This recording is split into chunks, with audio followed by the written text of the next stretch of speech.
राधे कृष्णा। हमारे channel astro ज्योति में आपका स्वागत है। सुनते हैं सत्यनारायण व्रत कथा। श्री सत्यनारायण व्रत कथा पूर्णिमा व संक्रांति के दिन शाम के समय स्नान से निवृत्त होकर करनी चाहिए। पूर्व की ओर मुख करके पूजा स्थान में आसन पर बैठकर श्रद्धा पूर्वक श्री गणेश, गौरी, वरुण, विष्णु आदि देवताओं का ध्यान करके पूजन करें और संकल्प करें कि मैं श्री सत्यनारायण स्वामी का पूजन तथा कथा श्रवण करूंगा। पुष्प हाथ में लेकर सत्यनारायण भगवान का ध्यान करें। योग्य दीप, पुष्प, धूप, नैवेद्य आदि अर्पित करें और स्तुति करें कि हे भगवान, मैं श्रद्धा पूर्वक फल, जल आदि सामग्री आपको अर्पित कर रहा हूँ और बारंबार नमस्कार करें। कृपया कर अपने भक्त द्वारा की गई आराधना स्वीकार करो। तत्पश्चात श्री सत्यनारायण भगवान की कथा श्रवण करें। पूजन सामग्री: केले के खम्भे, पंचपल्व कलश, पंचरत्न, चावल, कपूर, धूप, पुष्प से बनी माला, श्रीफल, नारियल, ऋतुफल, अंगवस्त्र, नवेद, कलाबा, आम के पत्ते, वस्त्र, गुलाब के फूल, घी और तुलसी का दल, पंचामृत, दूध, दही, गंगाजल, शहद, शक्कर, केसर और वंदनवाद। सुनते हैं सत्यनारायण व्रत कथा। प्रथम अध्याय। व्यास जी ने एक समय नैमिषारण्य तीर्थ में सौनकादिक 18,000 ऋषियों में पुराण ब्रेता श्री सूत जी से पूछा, हे सूत जी, इस कलयुग में वेद विद्या रहित मानवों को ईश्वर भक्ति किस प्रकार मिलेगी और उनका उद्धार कैसे होगा? हे मुनिवर, आप कृपया कर ऐसा कोई अथवा कोई व्रत तप बताइए जिससे मनुष्य थोड़े ही समय में पुण्य की प्राप्ति कर सके और उसे मनोवांछित फल मिले। ऐसे मनोरथ पूर्व करने वाली कथा सुनने की हमारी प्रबल इच्छा है। सर्वशास्त्र ज्ञाता श्री सूत जी बोले, हे वैष्णव के पूज्य, आप सभी ने मानव जात के हित की बात बहुत अच्छी पूछी है। अंत अब आप सब के अनुरोध पर मैं उस श्रेष्ठ व्रत को अवश्य कहूँगा जिसे नारद जी ने एक समय श्री लक्ष्मी नारायण भगवान से पूछा था और लक्ष्मीपति विष्णु भगवान ने मुनि श्रेष्ठ नारद जी को बताया था। उस कथा को मैं तुम सबसे कहूँगा, अंत ध्यान से सुनो। हे मुनिनाथ, सुनो, ये सत्य कथा सब काले होय महासुखदाई, भगताप हरे और मनोरथ पूर्ण करे, सुख संपत्ति की अधिकाई, अति संकट में दुख दूर करे, सब कुठोर में होत सहाई, भगवान महातप है इसमें, अपना कल में फल होय जताई। किसी समय योगी राज नारद जी दूसरों की हित की इच्छा करके सभी लोक में भ्रमण करते हुए मृतलोक में पहुँचे। यहाँ अनेक योगिनियों में जन्मे प्राणी सभी मनुष्यों और अपने कार्यों के अनुसार अनेकों दुखों से पीड़ित देखकर उन्होंने विचार किया कि कौन सा ऐसा यत्न करने से निश्चय रूप से प्राणियों का दुख दूर हो सके। ऐसा अपने मन में विचार कर श्री नारद जी विष्णु धाम पहुँचे। विष्णु लोक में नारद जी पीतवर्ण और 4 भुजाओं वाले देवों के इसके नारायण को हाथ में शंख, चक्र, गदा, पद्म से सुशोभित थे तथा जो गले में वरमाला पहने हुए थे, उन्हें देखकर उनकी स्तुति करने लगे। नारद जी विष्णु जी से बोले, हे प्रभु, आप अत्यंत दुर्बल शक्तियों से युक्त है।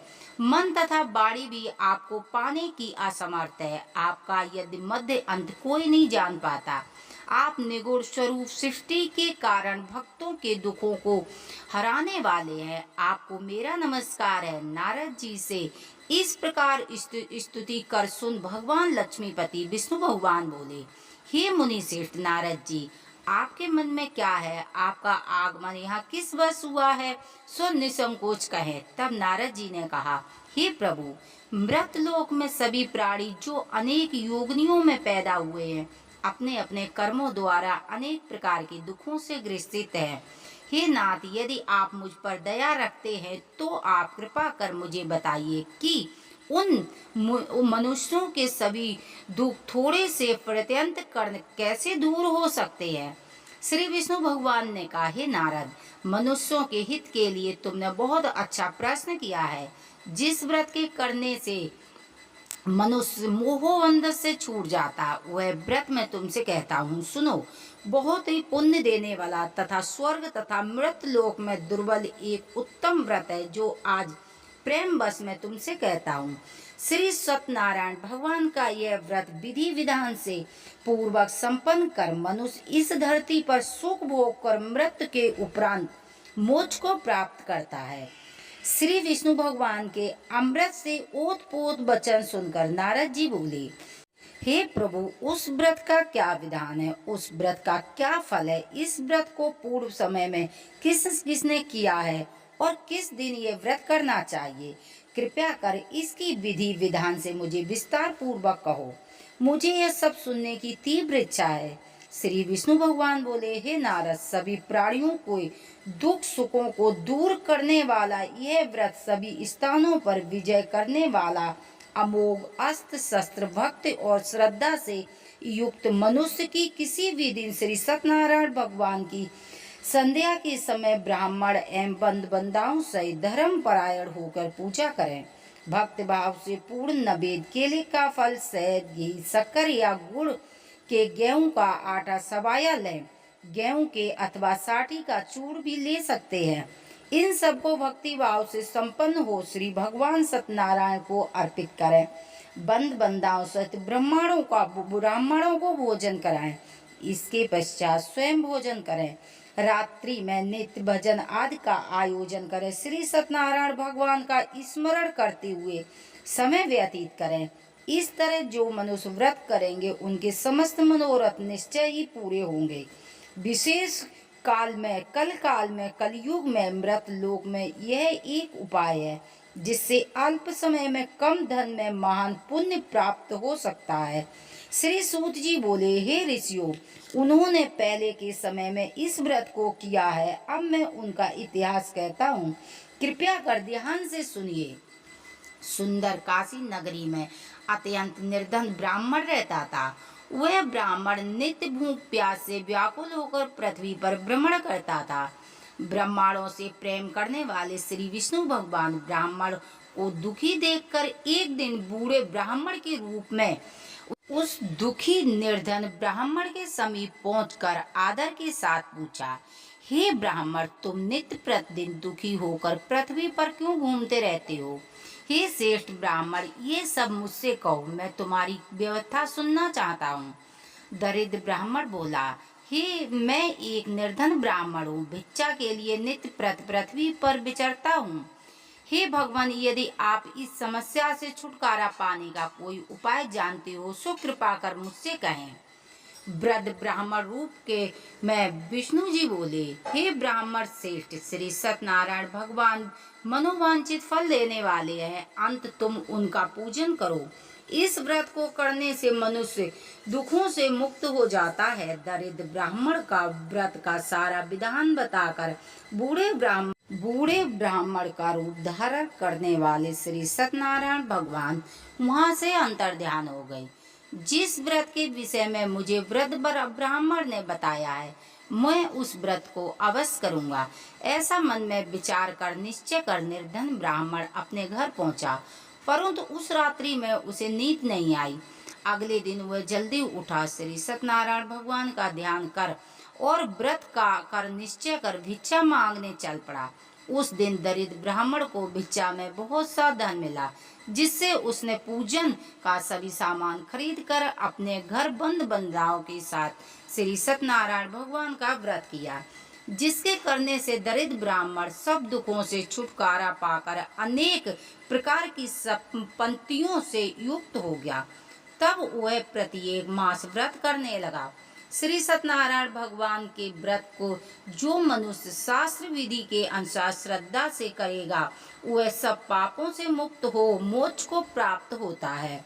आगे जो मनुष्य पृथ्वी पर श्री सत्यनारायण भगवान का व्रत करेगा, वह अपने सभी दुखों से छूट जाएगा। इस तरह नारद जी ने श्री सत्यनारायण भगवान को कहा, वह व्रत मैंने तुमसे कहा है। हे ब्राह्मण, अब आप क्या सुनना चाहते हैं? सो मुझसे कहें। तब ऋषि ने कहा, हे मुनिवर, संसार में उस ब्राह्मण से सुनकर किस किसने इस व्रत को किया है, हम सब सुनना चाहते हैं। हमारे मन में यह सब सुनने की इच्छा है। श्री सूत जी ने कहा, हे मुनियों, जिस जिस प्राणी ने इस व्रत को किया है उन सब की कथा ध्यान पूर्वक सुनो। एक समय एक वह ब्राह्मण धन ऐश्वर्य से अनुसार बंद बंधाओं सहित अपने घर पर व्रत कर रहा था। उसी समय एक लकड़हारा लकड़ी बेचने वाला वहां आया। उसने सिर पर रखा लकड़ियों का गट्ठर बाहर रख दिया और उस ब्राह्मण के घर चला गया। प्यास से व्याकुल लकड़हारे ने उस ब्राह्मण को व्रत करते हुए देखा। वह प्यास भूलकर ब्राह्मण को नमस्कार कर पूछने लगा कि हे ब्राह्मण देवता, आप ये किसका पूजन कर रहे हैं? इस व्रत को करने से क्या फल मिलता है? कृपया कर मुझे ये बतलाइए, मेरी सुनने की तीव्र इच्छा है। ब्राह्मण उसी वृद्ध लकड़हारे से बोले, ये भाई, यह सभी मनोकामनाओं को पूर्ण करने वाला श्री सत्यनारायण भगवान का व्रत है। इसकी कृपा से मेरे घर में धन धान्य सुख समृद्धि और वृद्धि हुई है। ब्राह्मण से श्री सत्यनारायण भगवान व्रत के विषय में जानकर लकड़हारा बहुत ही प्रसन्न हुआ। पंचामृत लेकर प्रसाद ग्रहण कर पश्चात भोजन कर अपने घर पहुंचा। अगले दिन लकड़हारे ने अपने मन में संकल्प किया कि आज नगर में जो भी लकड़ी बेचकर जो भी धन मिलेगा उससे मैं श्री सत्यनारायण भगवान का पूजन और उत्तम व्रत करूंगा। ऐसे मन में विचार कर वह लकड़हारा लकड़ियों का गट्ठर अपने सिर पर रखा। जिस नगर में धनवान लोग रहते उसी नगर में गया। उस दिन उसे लकड़ियों के दाम पहले से चौगुने मिले। तब बूढ़ा लकड़हारा अति प्रसन्न होकर पके केले की फली, शक्कर, शहद, घी, दही, गेहूं का चूर्ण इत्यादि सामान श्री सत्यनारायण जी के व्रत हेतु लेकर अपने घर आ गया। अपने बंद बंदाओं को बुलाकर विधि विधान के साथ श्री सत्यनारायण भगवान का व्रत किया। उस व्रत के प्रभाव से वह बूढ़ा लकड़हारा धन दान पुत्र आदि से युक्त हो संसार में समस्त सुखों को भोग कर अंत में वैकुंठ धाम चला गया। बोलो श्री सत्यनारायण भगवान की जय। श्री सूत जी बोले, श्रेष्ठ मुनि, अब आगे एक कथा कहता हूँ, सुनो। पूर्व काल में उल्कामुख नाम का एक महान विद्वान राजा राज्य करता था। वह सत्यवक्ता और जितेंद्रिय था। वह प्रतिदिन देव स्थान पर जाकर गरीबों को धन देकर उनके कष्टों को दूर किया करता था। उसकी पत्नी कमल के समान मुख वाली साध्वी थी। भद्रशिला नदी के तट पर उसने श्री सत्यनारायण भगवान का व्रत किया। उस समय वहां साधु नाम का एक वैश्य व्यापारी आया। उसने पास जाकर हेतु बहुत सा धन था। वह वैश्य नाव के किनारे ठहर कर राजा के पास आया। राजा को व्रत कर देख विनयशील वाणी से बोला, हे भक्त युक्त चिंत से आप यह किसका पूजन कर रहे हैं? मेरी सुनने की तीव्र इच्छा है, कृपया आप मुझसे विस्तार पूर्वक कहिए। महाराज उल्कामुख ने कहा, हे साधु वैश्य, मैं अपने बंद बंधाओं के साथ पुत्र प्राप्ति के हेतु सर्वशक्ति संपन्न महान शक्तिशाली श्री सत्यनारायण भगवान का पूजन कर रहा हूँ। राजा के भक्ति युक्त वचनों को सुनकर उस साधु नामक वैश्य ने आदर से कहा, हे राजन, मुझे भी इस व्रत का संपूर्ण विधान बतलाइए। मैं भी आपके कथा अनुसार इस व्रत को अवश्य करूंगा, क्योंकि मैं भी संतानहीन हूँ। मुझे पूर्ण विश्वास है कि इस व्रत के करने से निश्चय ही मुझे संतान की प्राप्ति होगी। राजा के व्रत का सब विधान सुनकर व्यापारी निवृत्त होकर वह वैश्य व्यापारी आनंद के साथ अपने घर पहुंचा। उस वैश्य ने अपनी पत्नी लीलावती से संतान देने वाले उस व्रत का संपूर्ण वेदांत कह सुनाया और स्वयं प्रण किया कि जब मेरे संतान होगी तो मैं इस व्रत को अवश्य करूंगा। एक दिन उसकी पत्नी लीलावती आनंदित हो संसार धर्म में विपरीत हो कर श्री सत्यनारायण भगवान की कृपा से गर्भवती हो गई। 10वें महीने में उसने एक सुंदर कन्या को जन्म दिया। दिनों दिन वह कन्या इस तरह बढ़ने लगी जैसे शुक्ल पक्ष का चंद्रमा बढ़ता है। कन्या का नाम कलावती रखा। तब एक दिन लीलावती ने मीठे शब्दों में अपने पति को स्मरण कराया, हे नाथ, आपने जो भगवान के व्रत का संकल्प किया था, अब आप उसे पूरा कीजिए। साधु वैश्य ने कहा, हे प्रिय, मैं एक कन्या के विवाह पर इस व्रत को करूंगा। इस प्रकार अपनी पत्नी को आश्वासन देकर वह साधु वैश्य अपने नगर अपने व्यापार करने दूसरे नगर चला गया। कलावती पितृगृह में वृद्ध को प्राप्त हो गई। एक दिन साधु ने जब अपनी पुत्री को नगर की सखियों के साथ खेलता देखा तो दूत को बुलाकर कहा कि हमारी पुत्री हेतु कोई सुयोग वर तलाश करके लाओ। उसकी आज्ञा सुनकर दूत कंचन नगर पहुंचा। वह देखभाल कर वैश्य की पुत्री हेतु एक सुंदर सुशीलवाड़ी पुत्र खोज कर लाया। उस सुंदर योग वर को देखकर वैश्य ने अपने बंद बंधाओं सहित प्रसन्न चित्त मुद्रा में अपनी पुत्री का विवाह करवा दिया। उस बाड़ी पुत्र के साथ विवाह हो गया, परंतु दुर्भाग्यवश विवाह के समय भी श्री सत्यनारायण भगवान का व्रत करना भूल गया। इस पर श्री सत्यनारायण भगवान क्रोधित हो गए। उन्होंने वैश्य को श्राप दिया कि तुम्हें दारुण दुख प्राप्त होगा। अपने कार में दक्ष वैश्य अपने जमाई सहित नावों को लेकर व्यापार करने के लिए समुद्र के समीप स्थित रत्नासागरपुर नगर में पहुंचा। दोनों ससुर जमाई चंद्रकेत राजा के नगर में व्यापार करने लगे। एक दिन भगवान श्री सत्यनारायण भगवान की माया से प्रेरित हो एक चोर राजा का धन चुरा कर भाग रहा था।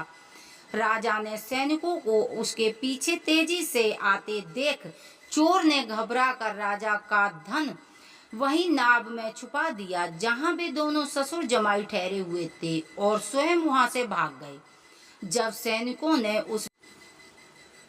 सैनिकों ने उन वैश्य के पास राजा के धन को देखा तो दोनों को बांधकर राज दरबार में ले गए और राजा के समीप उन दोनों ससुर जमाई को ले जाकर बोले, हे राजन, हम ये दो चोर पकड़ कर लाए हैं, देखकर आज्ञा दे। तब राजा ने उनकी बात न सुनी और कारागार में डालने की आज्ञा दे दी। इस प्रकार निर्दोष होते हुए भी राजा को अज्ञानवश उन्हें कठिन कारागार में डाल दिया गया। तब उसका सारा धन छीन लिया।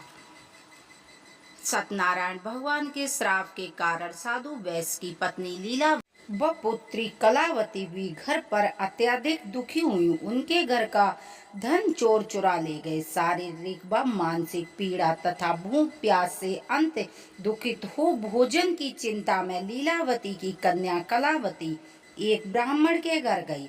उसने ब्राह्मण को श्री सत्यनारायण भगवान का व्रत करते हुए देखा। उसने कथा सुनी, प्रसाद ग्रहण कर रात में देर तक घर पहुंची। लीलावती ने अपनी पुत्री कलावती से पूछा, हे पुत्री, तू अब तक कहाँ थी और तेरे मन में क्या है? कलावती बोली, हे माता, मैंने ब्राह्मण के घर कुछ भोजन के लिए गई थी। मैंने वहाँ श्री सत्यनारायण भगवान का व्रत होते देखा है, इसीलिए मुझे वहाँ देर हो गई। कन्या के वचनों को सुनकर लीलावती श्री सत्यनारायण भगवान के पूजन की तैयारी करने लगी। उसने परिवार व बंधु बांधवों सहित श्री सत्यनारायण भगवान का पूजन किया और वर मांगा कि मेरे पति और दामाद शीघ्र ही लौट आए और साथ ही अपने अपराधों के लिए श्री सत्यनारायण भगवान से क्षमा याचना की। श्री सत्यनारायण भगवान जी लीलावती की इस व्रत के और पूजन से अत्यंत प्रसन्न होने पर राजा चंद्रकेत को स्वप्न में दर्शन देकर कहा, हे राजन, जिन दोनों वैश्यों को तुमने बंदी बना रखा है वे निर्दोष हैं। उन्हें प्रातः ही छोड़ देना, उनका सब धन लौटा देना। यदि तुमने ऐसा नहीं किया तो तेरे राजधन पुत्र को नष्ट कर दूंगा। राजा को ऐसे वचन कहकर भगवान अंतर्ध्यान हो गए। प्रातःकाल राजा चंद्रकेत ने सभा में सबको अपना स्वप्न कह सुनाया और सैनिकों को आज्ञा दी कि उन बालिक पुत्रों को कैद से मुक्त कराकर सभा में लाया जाए। दोनों ने आते ही राजा को प्रणाम किया। राजा ने कोमल वचनों को सत्कार करते हुए कहा, हे महाभाव, तुम्हें दुर्भाग्यवश ऐसा कठिन दुख प्राप्त हुआ है।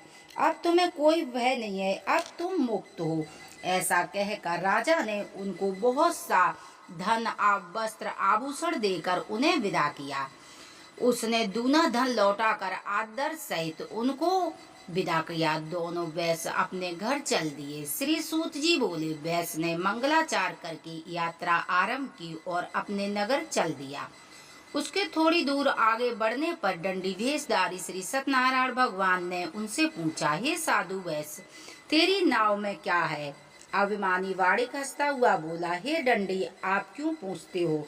क्या आपकी लेने की इच्छा है? मेरी नाव में तो लता पत्ते भरे हुए हैं। वैश्य का कठोर वचन सुनकर दंडी भेषधारी श्री सत्यनारायण भगवान ने कहा कि तुम्हारा वचन सत्य हो। ऐसा कहकर दंडी भेषधारी ने कहा, चले गए। कुछ दूर जाकर समुद्र के किनारे बैठ गए। दंडी महाराज के जाने के पश्चात वैश्य ने नित्य क्रिया से निवृत्त होने के बाद नाव को ऊंची उठा देखकर अचंबा किया। नाव में बेल पत्ते आत देखकर मूर्छित हो गिर पड़ा। मूर्छा खुलने पर शोक प्रकट करने लगा। तब उसके जमाई ने कहा कि आप शोक ना कीजिए, ये दंडी महाराज का श्राप है। अंत उनकी शरण में हमें चलना चाहिए, तभी हमारी सभी मनोकामना पूरी होगी। जमाई के वचन सुनकर वैश्य दंडी महाराज के पास पहुंचा। तब अत्यंत भक्ति भाव से प्रणाम करके बोला कि जो मैंने आपसे अत्यंत असत्य वचन कहे थे उसके लिए मैं क्षमा प्रार्थी हूँ। ऐसा कहकर बहुत दुखी होकर रोने लगा। तब दंडी भगवान बोले, हे वाणिक पुत्र, मेरे श्राप से तू बार बार तेरे लिए दुख प्राप्त हो रहा है। तू मेरी पूजा से विमुख हुआ है। वैश्य ने कहा, हे भगवान, आपकी माया से ब्रह्मा आदि देवता आपके रूप को नहीं जान पाते हैं, तब मैं अज्ञानी भला कैसे जान सकता हूँ? आप प्रसन्न होइए, मैं आपकी सामर्थ्य अनुसार पूजा करूंगा। मेरी रक्षा करो और आप पहले की समान मेरी नौका को धन से भरपूर कर दो। उसके भक्ति युक्त वचनों को सुनकर श्री सत्यनारायण भगवान प्रसन्न हो गए और उसकी इच्छा अनुसार वर देकर अंतर ध्यान हो गए। तब ससुर व जमाई दोनों ने नाव पर आकर देखा कि उसकी नाव में धन से भरपूर है। फिर वह भगवान श्री सत्यनारायण का पूजन कर साथियों सहित अपने नगर को चल दिए। जब वह अपने नगर के निकट पहुंचा तब उसने एक दूत को अपने घर भेजा। दूत ने वैश्य के घर जाकर उसकी पत्नी को नमस्कार किया और कहा कि आपके पति अपने दामाद सहित इस नगर के समीप पहुंच गए हैं। लीलावती और कन्या कलावती उस समय भगवान का पूजन कर रही थीं। दूत के वचनों को सुनकर साधु की पत्नी ने अत्यंत हर्ष के साथ सत्यदेव का पूजन कर अपनी पुत्री से कहा कि मैं अपने पति के दर्शन करने जाती हूँ, तू कार्य पूर्ण कर शीघ्र आना। माँ के जाते ही कलावती ने पूजन एवं प्रसाद छोड़कर अपने पति के दर्शन करने के लिए चली गई। प्रसाद की अवज्ञा के कारण श्री सत्यदेव रुष्ट होकर उसके पति को नाव सहित पानी में डुबो दिया। कलावती अपने पति को न देखकर रोती हुई जमीन पर गिर पड़ी। अपने जमाई और पुत्री की दशा देखकर साधु वैश्य बोला कि हे प्रभु, मुझसे या मेरे परिवार से जो भी भूल हुई हो उसे क्षमा करें। उसके दीन वचनों को सुनकर सत्यदेव भगवान प्रसन्न हो गए। आकाशवाणी हुई, हे वैश्य, तेरी कन्या ने मेरे प्रसाद छोड़ कर आई है। अंत इसका पति अदृश्य हुआ है। यह वह घर जाकर प्रसाद ग्रहण करके लौटेगी तो उसका पति अवश्य मिलेगा। आकाशवाणी सुन कलावती घर पहुंचकर प्रसाद खाया, फिर अपने पति के दर्शन कर तत्पश्चात वैश्य ने वहीं दीन बंधु सहित श्री सत्यनारायण भगवान का विधि पूर्वक पूजन किया। वह इस लोक में सुख भोग कर अंत में स्वर्ग को चला गया। श्री सूत जी ने आगे कहा, हे ऋषियों, मैं एक और भी कथा कहता हूँ, सुनो। प्रजा पालन में लीन तुगजज नाम का एक राजा था। उसने भगवान श्री सत्यनारायण का प्रसाद त्याग कर बहुत दुख पाया। एक समय राजा वन पशुओं को मारकर बड़ के वृक्ष के नीचे आया। वहां उसने ग्वालों के भक्त भाव को बंद सहित श्री सत्यनारायण जी का पूजन करते देखा। राजा ने अहंकार वश वहां नहीं गया और न ही प्रसाद खाया। प्रसाद त्याग कर अपने नगर को गया। वहां उसने सब कुछ नष्ट पाया। वह समझ गया कि श्री सत्यनारायण भगवान ने ही किया है। तब वह वहीं स्थान पर गया और ग्वाल वालों के संग विधि पूर्वक पूजन कर व प्रसाद ग्रहण किया। श्री सत्यनारायण की कृपा से सब कुछ पहले जैसा ही हो गया। मरने के बाद स्वर्ग लोक गया। जो भी मनुष्य इस परम दुर्बल व्रत को करेगा, श्री सत्यनारायण भगवान की कृपा से उसे धन धान्य की प्राप्ति होगी। निर्धन धनी और बंदी बंद से मुक्त होकर निर्भय हो जाता है। संतानहीन को संतान की प्राप्ति होती है तथा सब मनोरथ पूर्ण होकर अंत में वह वैकुंठ धाम को जाता है। जिन्होंने पहले इस व्रत को किया है, अब उनके दूसरे जन्म की कथा सुनिए। सतानंद नामक वृद्ध ब्राह्मण ने सुदामा के रूप में जन्म लेकर श्री कृष्ण की भक्ति कर मोक्ष को प्राप्त किया। उनका मुख नाम के महाराज राजा दशरथ बने और श्री रंगनाथ का पूजन कर वैकुंठ को प्राप्त हुए। साधु नाम के वैश्य ने धर्मात्मा व सत्य राजा मोरध्वज बनकर अपने पुत्र को आर्य से चिरवाकर मोक्ष को प्राप्त किया। महाराज तुंगध्वज स्वयंभू मनु हुए। उन्होंने बहुत से लोगों को भगवान की भक्ति में लीन कर मोक्ष को प्राप्त किया।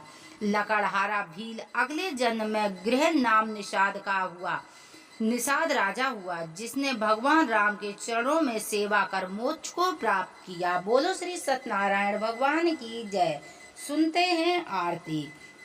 जय लक्ष्मी रमणा स्वामी, जय लक्ष्मी रमणा। सत्यनारायण स्वामी जते पातक हरणा। ओम जय लक्ष्मी रमणा। रतन जड़ित सिंहासन अद्भुत छबिराजे। नारद करत निरंजन घंटा दिज बाजे। ओम जय लक्ष्मी रमणा। प्रकट भये के कारण दिज को दरस दियो। बूढ़ो ब्राह्मण बन कर कंचन महल कियो। जय लक्ष्मी रमणा। दुर्बल वीर कठारो जिन पर कृपा करी। चंद्रचूड़ एक राजा जिनकी विपत हरी। ओम जय लक्ष्मी रमणा। वैसी मनोरथ पायो श्रद्धा तजरीनी। सो फल भोगे प्रभु जी फिर स्तुति कीनी। जय लक्ष्मी रमणा। भाव भक्त के कारण छिन छिन रूप धरो। श्रद्धा धारण कीनी तिनके काज सयो। जय लक्ष्मी रमणा। ग्वाल बाल संग राजा वन में भक्ति करी। मन वांछित फल दीनो दीन दयाल हरि। जय लक्ष्मी रमणा। चढ़त प्रसाद सबायो कदिली फल मेवा। धूप दीप तुलसी से राजी सती देवा। ओम जय बृहस्पति देवा। श्री सत्यनारायण जी की आरती जो कोई नर गावे। कहत शिवानंद स्वामी भजति हरि हरि स्वामी। मन वांछित फल पावे। ओम जय लक्ष्मी रमणा। जय लक्ष्मी रमणा।